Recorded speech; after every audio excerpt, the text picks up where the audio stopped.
මගේ පුතා දැන් ලොව බුදුකි තුන් ලොවටම අග මහා මුනිවරයෙකි මවකි පියකි මග පින්වන ඇදුරෙකි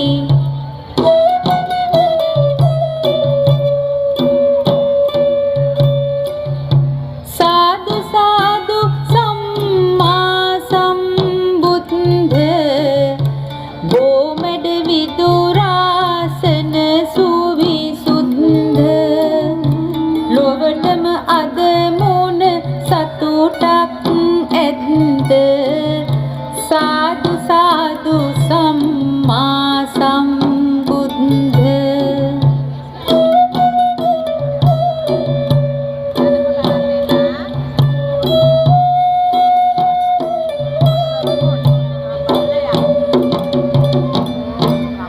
බුදුරජාණන් වහන්සේගෙන් බණ අහන්න පුළුවන් පින්වතුනි පින් දහම් කරමින් අවුරුදු දහස් ගණන් පෙරම් පුරලා සිටින අයට පමණයි. සමහර විට අපිත් බුදුහාමුදුරන්ගෙන් බණ අහලා ඇති. උන්වහන්සේට දන් බෙදන්නත් ඇති. හැබැයි නිවන් දකින්නට අපි කාටත් පින්මදි වෙන්නත් ඇති. අන්න ඒ නිසයි අපි විවිධ දුක් කරදර කම්කටොළු වලට මුහුණ දෙමින් මේ කටුක සංසාරේ තවමත් සැරිසරන්නේ. කෙසේ වෙතත් උත්පල වන්නා වගේ පින් කරොත් අපිට පුළුවන් වේවි නිවන් මඟ අවබෝධ කරගන්නට.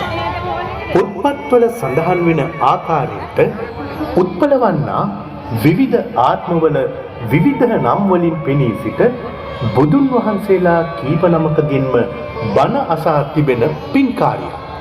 ඇය මුලින්ම පියමතුරා නැත්නම් පදුමුත්තර බුදුන්ගෙන් බණ අහලා තිබෙනවා. සුමේද බුදුන්ගෙන් බණ අහලා තිබෙනවා. කොණාගම බුදුන්ගෙන් බණ අහලා තිබෙනවා. අන්තිම වශයෙන් බණ අහලා තිබෙන්නේ අපේ ගෞතම බුදුන් වහන්සේගෙන්.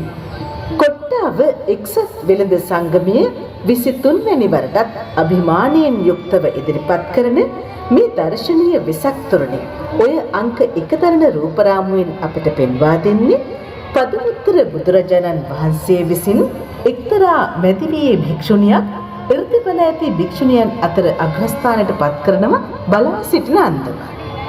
එසේ බලා සිටි ඇය මතු ආත්මයකදී තමාටත් එවැනි උතුම් තනතුරක් ලැබේවා යයි සදහැ සිතින් ප්‍රාර්ථනා කළේ පදුමුත්තර බුදුරජාණන් වහන්සේ ප්‍රමුඛ මහා සංඝරත්නයට දානමය පුණ්‍ය කර්මයක් සිදු කරමි. ඒ විශේෂ අවස්ථාව